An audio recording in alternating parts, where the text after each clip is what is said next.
ये class 11 physics है और चैप्टर है ठोसों के यांत्रिक गुण। तो हमें पता होना चाहिए कि ठोस किसे कहते हैं, जिसका एक निश्चित आयतन हो, निश्चित द्रव्यमान हो, उसको ज़्यादा कंप्रेस नहीं कर सकते हैं और ठोस हो गया। उसके यांत्रिक गुण यानी कौन कौन सा गुण है उसमें? सबसे पहले उसमें तो प्रत्यास्थता का गुण है। तो प्रत्यास्थता होता क्या है?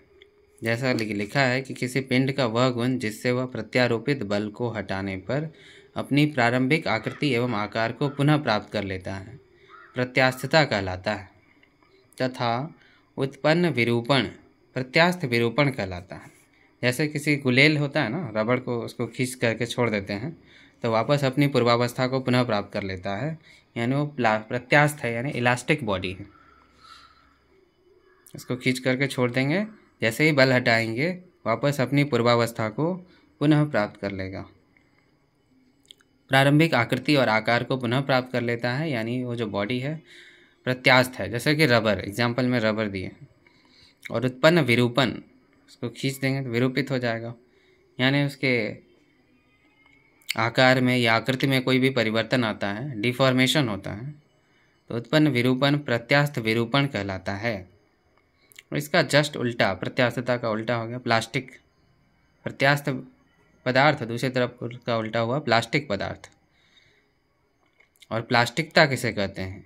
इसी तरह जब एक पंख पिंड पर बल लगाते हैं और पिंडक में अपना प्रारंभिक आकार प्राप्त करने की प्रवृत्ति नहीं होती है और यह स्थायी रूप से विरूपित हो जाता है, इस प्रकार के पदार्थ को प्लास्टिक तथा पदार्थ के इस गुण को प्लास्टिकता कहते हैं।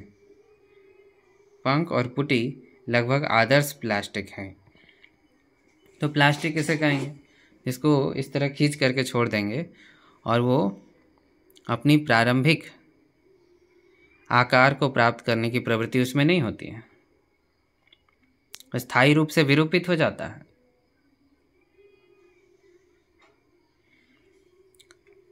जैसे खींच दिए, लंबा कर दिए तो इसकी लंबाई में वृद्धि हुई, लेकिन जैसे ही बल हटाएंगे तो वापस अपनी पूर्वावस्था को प्राप्त नहीं करेगा, स्थायी रूप से विरूपित हो जाता है। ऐसे पदार्थों को प्लास्टिक कहते हैं और पदार्थ के इसी गुण को प्लास्टिकता कहते हैं। और क्या क्वेश्चन बनेगा कि प्रतिबल क्या है और विकृति क्या है, ये क्वेश्चन बनेगा। प्रतिबल यानी जो हम फोर्स लगा रहे हैं, जो बल लगाते हैं वस्तु पर, यह प्रत्यानयन बल मान में प्रत्यारोपित बल के बराबर और दिशा में विपरीत होता है। अच्छा, यहाँ से लिखेंगे कि एकांक क्षेत्रफल पर लगने वाले प्रत्यानयन बल को प्रतिबल कहते हैं। स्ट्रेस जो है प्रतिबल और विकृति अनुपात समानुपाती होता है, यही हुक का नियम है।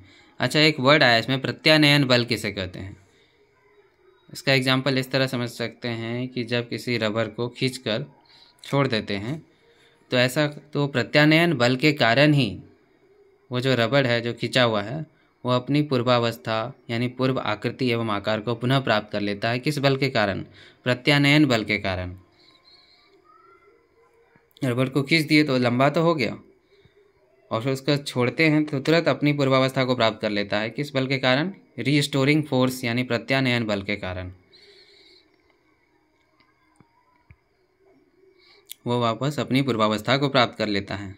यानी एकांक क्षेत्रफल पर लगने वाले प्रत्यानयन बल को प्रतिबल कहते हैं।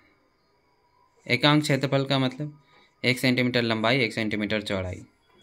यूनिट एरिया में जितना प्रत्यानयन बल लग रहा है उसी को प्रतिबल यानी स्ट्रेस कहते हैं। स्ट्रेस बराबर फोर्स पर यूनिट एरिया। प्रतिबल बराबर बल बटे क्षेत्रफल। प्रतिबल का एसआई इकाई क्या है? बल का न्यूटन हो गया, एरिया का मीटर स्क्वायर हो जाएगा, क्षेत्रफल का न्यूटन मीटर इन्वर्स स्क्वायर। इसका विमीय सूत्र है ml inverse t inverse square. और क्या क्वेश्चन बनेगा? तनन प्रतिबल किसे कहते हैं? ये भी जब किसी ठोस पर कोई बाह्य बल कार्य करता है तो इसमें 3 प्रकार की विमाएँ 3 प्रकार से बदल सकती हैं। जैसा पिक्चर में देखिए, तनन प्रतिबल जब इसकी लंबाई को बढ़ा देंगे, ओरिजिनल लंबाई यही है लेकिन खींच देंगे दोनों तरफ से बल लगा के, तो इसमें del L लंबाई में परिवर्तन हुआ, यानी लंबाई में वृद्धि हुई, तो इसको कहेंगे क्या, तनन प्रतिबल। और संपीड़न प्रतिबल, जब दोनों तरफ से इधर बल लगाएंगे तो ये संपीड़ित हो जाएगा, इसका आकार घट जाएगा, इसकी लंबाई घट जाएगी, तो संपीड़न हो गया। और तनन और संपीड़न दोनों को मिला करके क्या हुआ, अनुदैर्ध्य प्रतिबल। वही चीज़ यहाँ लिखा है कि एक बेलन को उसके अनुप्रस्थ परिच्छेद की लंबवत दिशा में, यानी इधर ये अनुप्रस्थ परिच्छेद ये है, उसकी लंबवत दिशा में बाहर की ओर खींचेंगे तो इसकी लंबाई बढ़ जाएगी, यानी तनन हो जाएगा।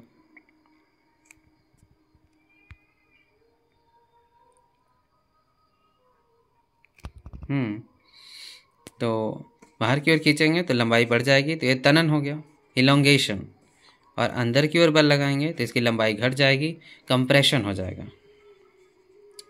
यानी संपीड़न हो जाएगा। ठीक है, यही बात यहाँ लिखा है कि एक बेलन को उसके अनुप्रस्थ परिच्छेद की लंबवत दिशा में दो समान बल लगाकर तनित किया गया है। इस स्थिति में एकांक क्षेत्रफल पर प्रत्यानयन बल को तनन बल प्रतिबल कहते हैं।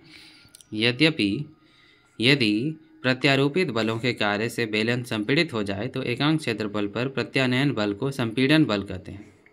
संपीड़ित हो जाए यानी छोटा हो जाए, बल इधर से बाहर से अंदर की ओर लगाएंगे तो ये संपीड़ित हो जाएगा, कंप्रेस्ड हो जाएगा, इसकी लंबाई में कमी आएगी, लंबा है छोटा हो जाएगा, यानी संपीड़ित हो गया, कंप्रेस्ड हो गया।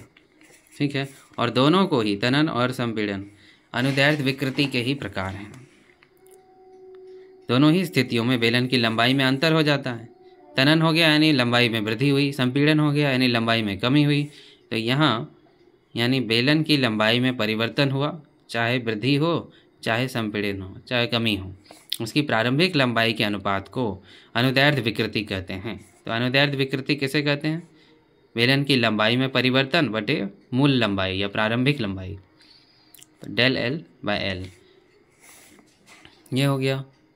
और दूसरा क्या है, स्पर्शी या अपरूपण प्रतिबल किसे कहते हैं। तो पूरा चीज़ देख ही लेते हैं। यदि दो बराबर और विरोधी विरूपक बल बेलन के अनुप्रस्थ परिच्छेद के समानांतर लगाए जाएं, जैसा कि चित्र संख्या बी में बताया गया है। चित्र संख्या बी यही है, ये एक सीधा सा सिलेंडर है जिसका एल लंबाई है और एक स्पर्शी बल इस तरह करके लगाएंगे, ये डेल्टा एक्स से डिस्प्लेस हो जाएगा। स्पर्शी बल लगा रहे हैं देखिए इस दिशा में, तो ये सिर्फ थीटा कोण से मूव कर जाएगा, है तो वहीं पर, इसका आकार तो नहीं बदला। तो बेलन के सम्मुख फलकों के बीच सापेक्ष विस्थापन होता है। लगाए गए स्पर्शी बलों के कारण एकांक क्षेत्रफल पर उत्पन्न प्रत्यानयन बल को स्पर्शी या अपरूपण प्रतिबल कहते हैं। तो एकांक क्षेत्रफल पर बल लगाया जा रहा है और इसी को स्पर्शी या अपरूपण प्रतिबल कहते हैं। और लगाए गए स्पर्शी बल के परिणाम स्वरूप बेलन के सम्मुख फलकों के बीच सापेक्ष विस्थापन डेल एक्स, कितना विस्थापन हुआ, डेल एक्स, जैसा कि चित्र संख्या बी में दर्शाया गया। इस प्रकार उत्पन्न विकृति को अपरूपण विकृति कहते हैं। ये पहले ऐसा था वैसा हो गया, यानी इसमें कोई विकृति तो आ गई, इसको अपरूपण विकृति कहते हैं। ऐसे फलकों के सापेक्ष विस्थापन डेल एक्स और बेलन की लंबाई एल के अनुपात के रूप में परिभाषित करते हैं। जैसे अपरूपण विकृति जो है इसको क्या लिखेंगे, विस्थापन डेल एक्स बटे बेलन की ओरिजिनल लंबाई एल, जो कि tan थीटा हो गया। है तो और भी बहुत कुछ, जैसे इसमें है जलीय प्रतिबल किसे कहते हैं, ये भी एक क्वेश्चन है। इसका क्या एग्जाम्पल है, यहाँ पर देख सकते हैं कि इसका ओरिजिनल वॉल्यूम तो ये है V, लेकिन चारों तरफ से इस पर बल लगाएंगे, चारों तरफ से बल लग रहा है तो इसका जो आयतन है वो घट गया, जो ब्लू वाला बॉल दिख रहा है, डेल V से उसका जो वॉल्यूम है, जो आयतन है वो घट गया, क्योंकि चारों तरफ से उस पर कंप्रेस किए बल लगाए, वो संपीड़ित हो गया।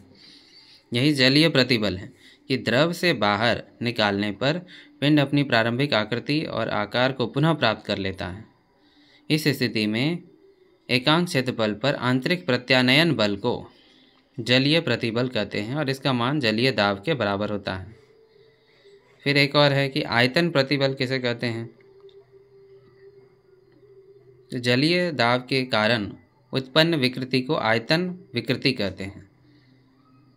इसमें आयतन में कमी आई है कि नहीं, आयतन विकृति हुआ ना, जो ओरिजिनल आयतन था उसका घट गया। पहले जो आयतन था वॉल्यूम था v था, अब उसका volume v minus del v हो गया।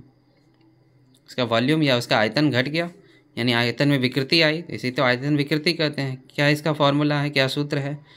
आयतन में परिवर्तन बटे मूल आयतन, प्रारंभिक आयतन। चूँकि विकृति प्रारंभिक विमा और विमा में अंतर का अनुपात है, इसका कोई भी इकाई नहीं है, इसका कोई विमीय सूत्र नहीं है। हुक का नियम एकदम स्पष्ट है कि प्रतिबल और विकृति एक दूसरे के अनुक्रमानुपाती होता है, यानी प्रतिबल बढ़ेगा तो विकृति भी बढ़ेगा। यदि थोड़ा सा बल लगाएंगे तो विकृति भी थोड़ा ही होगा, उसमें डिफॉर्मेशन। ज़्यादा बल लगाएंगे तो विकृति भी ज़्यादा होगा। इसके बीच तो प्रतिबल बराबर k गुना विकृति या k अनुक्रमानुपातिकता स्थिरांक है, जिसे प्रत्यास्थता गुणांक कहते हैं। तो k बराबर प्रतिबल बटे विकृति, विकृति नीचे आ जाएगा। तो हुक का नियम एक आनुभविक नियम है।